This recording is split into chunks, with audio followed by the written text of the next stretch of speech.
அஸ்ஸலாமு அலைக்கும் வரஹ்மத்துல்லாஹ். நான் உங்கள் ஆம்பூர் நசீர். சட்டத்தின் முன் அனைவரும் சமம். இது ஒரு ஜனநாயக நாட்டின் அடிப்படை நம்பிக்கை.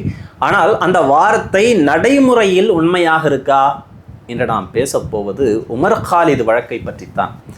6 வருடங்களாக கொடுஞ்சிறையில் இருக்கும் ஒரு இளைஞர், இன்னும் தண்டனையே பெறாத ஒரு குற்றவாளி, இல்லை விசாரணை கைதி.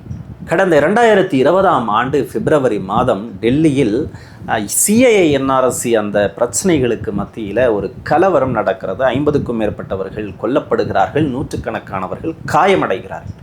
இந்த கலவரத்துக்கு பின்னால் ஒரு மிகப்பெரிய சதி இருப்பதாக டெல்லி போலீசார் குற்றம் சாட்டுகிறது. அந்த குற்றச்சாட்டின் பேரில் 2020 செப்டம்பர் மாதத்தில் உமர் காலித், ஷர்ஜில் இமாம் உள்ளிட்ட பலர் காவல்துறையால் கைது செய்யப்படுகிறார்கள். கைது செய்யப்பட்டவர்கள் மீது UAP, அதாவது அன்லாஃபுல் ஆக்டிவிட்டீஸ் ப்ரிவென்ஷன் ஆக்ட் என்கின்ற கடுமையான சட்டத்தின் கீழ் வழக்குகள் பதிவு செய்யப்பட்டது. இன்று 23 ஆகஸ்ட் 2026, 6 வருடங்கள் கடந்து போச்சு. வழக்கு இன்னும் தொடக்க நிலையிலேயே இருக்கு. பல முறை ஜாமீன் கோரி மனுக்கள் தாக்கல் செய்யப்பட்டு விட்டன. ஆனால் கீழமை நீதிமன்றம், டெல்லி உயர் நீதிமன்றம், உச்ச நீதிமன்றம் கூட ஜாமீன் வழங்க மறுப்பு தெரிவித்து விட்டது. இந்த வருடம் கடைசியாக ஜூலை 4ஆம் தேதி மீண்டும் உமர் காலிதிற்கு பிணை நிராகரிக்கப்பட்டிருக்கிறது. என்ன காரணம் சொல்லப்பட்டது தெரியுமா? UAPA வழக்குகளில் நீண்டகால சிறைவாசம் காரணமாக பிணை வழங்குவது தொடர்பான சட்ட சிக்கல் இருக்காம். அதனாலேயே ஒரு லார்ஜர் பெஞ்சுக்கு இந்த கேஸை ஃபைலை ஃபார்வர்ட் பண்ணுவதாக நீதிபதி சொல்லியிருக்கிறார். கடந்த 6 வருடத்தில் வெறும் 4 முறை அவருக்கு பரோல் கிடைக்கப்பட்டிருக்கிறது. 33 நாட்கள் மட்டுமே. அந்த 33 நாட்களுக்கும் நிபந்தனை என்ன தெரியுமா? அவர் தனது வீட்டை விட்டு வெளியே போகக்கூடாது, ஒரே ஒரு செல்ஃபோன் நம்பரை மட்டும் பயன்படுத்தணும், அவங்க அம்மா அனுமதிக்கப்பட்டிருக்கிற மருத்துவமனைக்கு மட்டும் போயிட்டு வந்துடலாம், 1 லட்சம் ரூபாய் பிணை தொகை அவர் கோர்ட்டில் செலுத்தணும் அப்படிங்கிற நிபந்தனையின் அடிப்படையில் 33 நாட்கள் 6 வருடத்தில் அவருக்கு விடுப்பு வழங்கப்பட்டிருக்கு. அவரது தாய்க்கு 62 வயது. அவர் நோய்வாய்ப்பட்டிருக்கிறார், மருத்துவமனையில் அனுமதிக்கப்பட்டிருக்கிறார். அவருடைய தந்தை 72 வயதுடையவர். 5 சகோதரிகள், திருமணமாகி அவங்க மாமியார் வீட்டில் இருக்காங்க. அந்த வயதான பெற்றோர்களின் நிலையை எண்ணி பாருங்கள். இங்கே தான் மிகப்பெரிய கேள்வி எழுகிறது.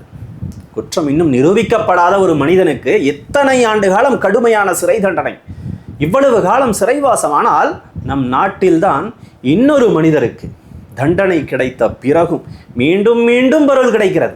அவர்தான் ராம் ரஹீம் சிங். தனது 2 சீடர்களை கற்பழித்த குற்றத்திற்காக 20 ஆண்டுகள் சிறை தண்டனை பெற்றவர். அவர் 2017ஆம் ஆண்டில் அவருக்கு தண்டனை உறுதியானதற்கு பிறகு 2026 வரைக்கும் கிட்டத்தட்ட 15 முறை பரோல் கிடைத்திருக்கிறது. எத்தனை முறை? 15 முறை.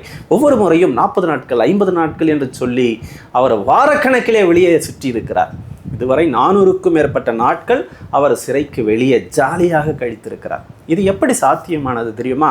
2022ஆம் ஆண்டு இவருக்காகவே ஹரியானா அரசு பரோல் சட்டத்தில் திருத்தம் கொண்டு வருகிறது. அதாவது குறைந்தபட்சம் 1 வருஷம் சிறை தண்டனை அனுபவித்தவர்கள் ஆண்டுக்கு 10 வாரங்கள் பரோல் பெறலாம் என்பதே அந்த திருத்தப்பட்ட சட்டம். இந்த சட்டத்தின் பலனை ராம் ரஹீம் முழுமையாக பயன்படுத்தி வருகிறார். அவர் பரோலில் இருக்கும்போது அரசியல் தலைவர்களை சந்திக்கிறார். அவரை அவருடைய சீடர்கள் சந்திக்கிறார்கள், ஆதரவாளர்கள் குவிகிறார்கள், விதவிதமான காரில் உலா வருகிறார். இந்த கூத்து நடப்பதும் நம்முடைய நாட்டில்தான், இந்திய நாட்டில்தான். Bail is a rule, jail is a exception என்ற கொள்கை உமர் காலிதுக்கு மட்டும் பொருந்தவே இல்லை. உமர் காலித் 6 வருடங்களாக விசாரணை கூட தொடங்காத நிலையில் சிறையில். ஆனால் கற்பழிப்பு குற்றவாளி, கொலை குற்றவாளி ராம் ரஹீம் 15வது முறையாக பரோலில். இதுக்கு பேர் தான் ஜெயில் வெக்கேஷனா, சிறை விடுமுறை என்று சொல்கிறாங்க. UAPA என்ற சட்டம் எவ்வளவு கொடுமையானது தெரியுமா? 2014 முதல் 2022 வரை நூற்றுக்கணக்கான UAPA வழக்குகள் பதிவு செய்யப்பட்டிருக்கு. ஆனால் கைது செய்யப்பட்டவர்களில் 1.5% 6% வரைக்கும் தான் தண்டனை பெற்றிருக்கிறார்கள், குற்றம் நிரூபிக்கப்பட்டு. அதாவது 100 பேரில் 95 பேர் அப்பாவிகள் என்று விசாரணையின் முடிவில் விடுதலை செய்யப்பட்டிருக்கிறார்கள். ஆனால் அந்த விடுதலைக்காக அவர்கள் 5 முதல் 12 வருடங்கள் சிறையில் வாடி இருக்கிறார்கள். இதற்கு ஒரு சிறந்த உதாரணம், சமீபத்தில் உச்ச நீதிமன்றம் 2 UAPA கைதிகளுக்கு விடுதலை வழங்கியிருக்கிறது. அவர்கள் 12 வருடங்கள் சிறையில் விசாரணை கைதியாகவே கழித்திருக்கிறார்கள். 12 வருடங்கள். ஒரு மனிதனின் இளமை காலம் முழுவதும் சிறைக்குள். இதுதான் நீதியா? நான் உங்களிடம் இந்த நேரத்திலே ஒரு கேள்வியை கேட்க விரும்புகிறேன். உமர் காலிதின் அரசியல் கருத்தை ஆதரிக்கிறீர்களா அல்லது எதிர்க்கிறீர்களா என்பதல்ல என்னுடைய கேள்வி. மாறாக ஒருவரின் குற்றம் நிரூபிக்கப்படும் வரை அவர் குற்றமற்றவர் என்கின்ற அடிப்படை கொள்கை நம் நாட்டில் எந்த அளவுக்கு நடைமுறையில் உள்ளது என்பதை நான் உங்களிடம் கேட்க விரும்புகிறேன். இது உமர் காலிதை பற்றிய கேள்வி மட்டுமல்ல, இது இந்த நாட்டின் ஒவ்வொரு குடிமக்களின் உரிமையை பற்றிய கேள்வி. இன்று உமர் காலித் என்கின்ற பெயரில் இந்த கேள்வி கேட்கப்படுகிறது. நாளை வேறு யாருக்காகவோ இந்த கேள்வியை எழலாம்.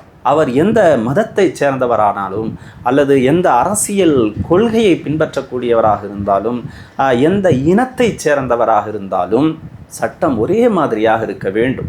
நமக்கு பிடித்தவருக்கு ஒரு சட்டம், நமக்கு பிடிக்காதவருக்கு இன்னொரு சட்டம். இது ஜனநாயகத்துக்கு எதிரான மிகப்பெரிய ஆபத்தல்லவா? இங்கே ஒரு முக்கியமான வேறுபாட்டை நாம் புரிந்து கொள்ள வேண்டும். பெயில் என்பது, அதாவது பிணை என்பது விசாரணைக்கு முன்பு அல்லது விசாரணையின் போது கிடைக்கும் ஒரு தற்காலிக விடுதலை. குற்றம் நிரூபிக்கப்படாத ஒருவருக்கு சிறையில் இருக்க வேண்டிய அவசியம் இல்லை என்று கருதும் போது பிணை வழங்கப்படுகிறது. பரோல் என்பது தண்டனை பெற்ற ஒருவருக்கு சிறை தண்டனையின் ஒரு பகுதியாக கிடைக்கும் தற்காலிக விடுதலை. அதாவது குற்றம் நிரூபிக்கப்பட்ட ஒருவருக்கு பரோல் கிடைக்கிறது, குற்றம் நிரூபிக்கப்படாதவருக்கு பிணை கிடைப்பதில்லை. இது இந்திய நீதித்துறையின் மீதான நம்பிக்கையை பாதிக்கக்கூடிய ஒரு விஷயமாக இருக்கு. ஆங்கிலத்தில் ஒரு பழமொழி உண்டுங்க, justice delayed is justice denied. தாமதிக்கப்படும் நீதி மறுக்கப்படும் நீதி என்பதே அது. ஒரு நாட்டின் வலிமை அதன் சிறைகளின் எண்ணிக்கையில் அல்ல, ஒரு நாட்டின் வலிமை அதன் நீதியின் நேர்மையில் இருக்கிறது. ஒருவர் குற்றவாளி என்றால் ஆதாரங்களுடன் நீதிமன்றத்தில் நிரூபிக்க வேண்டும். ஒருவர் நிரபராதி என்றால் அவரது சுதந்திரத்தை பாதுகாக்க வேண்டும்.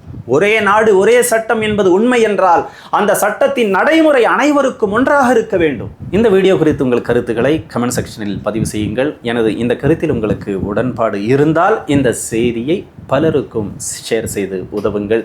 இது போன்ற முக்கியமான சமூக மற்றும் அரசியல் விவாதங்களை தொடர்ந்து பார்க்க நமது சேனலை சப்ஸ்கிரைப் செய்யுங்கள். நன்றி.